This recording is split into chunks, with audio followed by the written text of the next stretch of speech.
Çəhrayı Dəmirov nədir? Çəhrayı Dəmirov psoriasis roze bullanma ilə müşahidə olunan, mülayim gedişata malik olan, infeksion, lakin yoluxucu olmayan bir dəri xəstəliyidir. Çəhrayı Dəmirovun törədiciləri nədir? Tam məlum deyil törədiciləri, lakin papilloma virus 6 və 7 tiplərinə uyğun bir törədicisinin olduğu düşünülür. Çəhrayı Dəmirov 6-8 həftə müddətində tamamilə sağalma ilə nəticələnən bir dəri xəstəliyidir. Xəstəni hansı simptomlar narahat eləyir?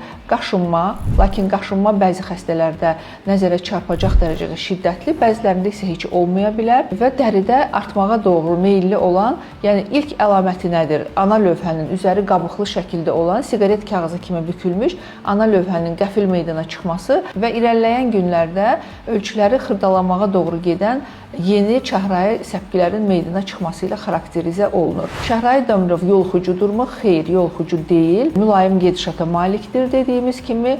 Bəs müalicə üsulları nədir? Çəhrayı Dəmirov xüsusi müalicə üsulu, yəni xüsusi dərman preparatı tələb etmir. Dediyimiz kimi 6-8 həftə müddətində aktiv səpkilər səpmə müddəti və geri sorulma müddəti tam başa çatır. Lakin xəstəliyin əsas səbəblərindən biri immun sistemin zəifləməsi olduğu üçün müalicə dövründə immunomodulyatorlardan istifadə xəstəliyin daha tez sağalmasına səbəb olur. Əgər qaşınma xəstəni narahat edirsə, antihistamin preparatlarından istifadə olunur. Ümumiyyətlə şəxsi gigiyena qaydalarına riayət etmək xəstəliyin daha tez sağalmasına səbəb olur.